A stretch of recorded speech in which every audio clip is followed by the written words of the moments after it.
Assalamualaikum warahmatullahi wabarakatuh.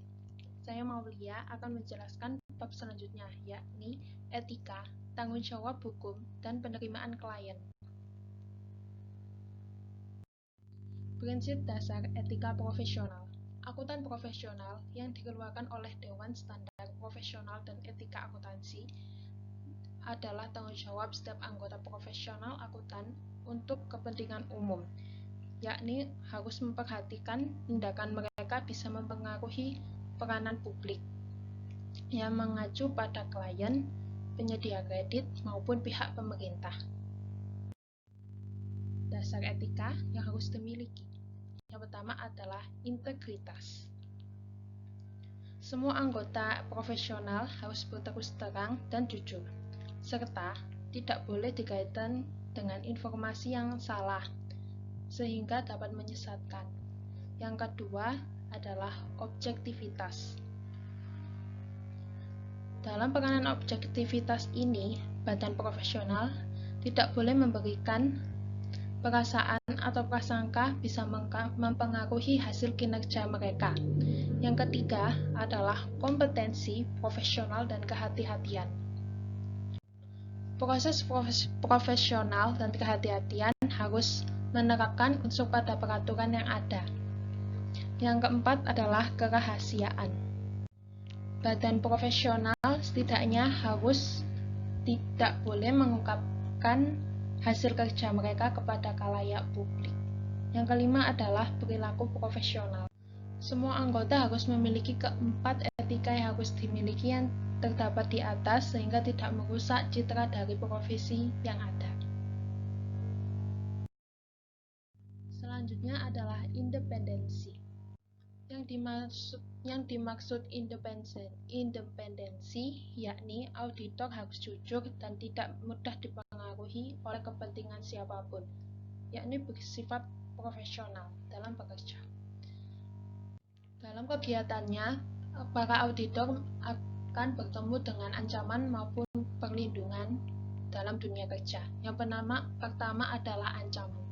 Jenis ancaman yang pertama adalah self-interest threat, yakni ancaman yang dapat terjadi ketika akuntan atau staf memiliki kepentingan keuangan pada klien audit.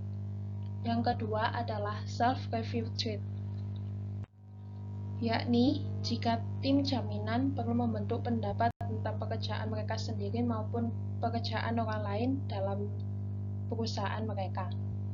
Yang ketiga adalah advocacy threat, yakni adalah adanya perselisihan dengan pihak ketiga dalam mempromosikan saham dalam klien audit. Yang keempat adalah familiarity threat, terjadinya hubungan dekat dari anggota serta direktur sehingga menjadikan kinerja mereka memburuk. Yang kelima adalah intimidation threat, yakni adalah anggota tim merasa terancam sehingga mereka merasa buruk dalam melakukan tugasnya. Dalam ancaman terdapat pula perlindungan. Yang pertama adalah safeguards created by the profession, legislation, or regulation, yakni perlindungan yang dibuat oleh adanya peraturan undang-undang ataupun peraturan profesi, sehingga dalam bekerja mereka sudah didasarkan dalam aturan yang terdapat yang tertulis. Yang kedua adalah safeguards created by clients. Di antara keduanya, auditor maupun klien membuat suatu peraturan untuk umum maupun privasi sehingga auditor tidak merasa terancam dalam melakukan tugasnya. Yang ketiga adalah safeguards created by accounting firms.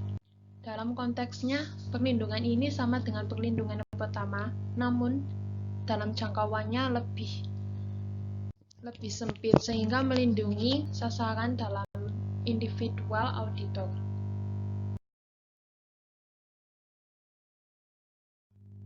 Hubungan auditor dengan orang lain.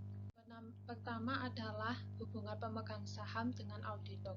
Pemegang saham menggunakan layanan auditor sebagai acuan untuk bisa menilai dalam pemeriksaan laporan, sehingga pemegang saham bisa memutuskan akan bekerja sama dalam suatu perusahaan atau tidak. Yang kedua adalah hubungan Dewan Direksi dengan auditor. Dewan Direksi memerlukan jasa auditor untuk memastikan suatu perusahaan dalam manajemennya bisa berjalan dengan efektif. Yang ketiga adalah hubungan dari komite audit dengan auditor. Komite audit perlu membutuhkan bantuan dari auditor dalam membantu melaksanakan tugas dan fungsi Dewan Komisaris dikarenakan sebagai penilaian kelayakan sebuah perusahaan dari laporan keuangannya. Yang keempat adalah hubungan dari auditor internal dengan auditor. Hubungan auditor pihak internal dengan eksternal yakni sebagai sarana untuk bisa mengembangkan manajemen perusahaan dengan laporan keuangan dari segi eksternal perusahaan. Selanjutnya adalah tanggung jawab hukum. Yang pertama adalah hukum kepada klien.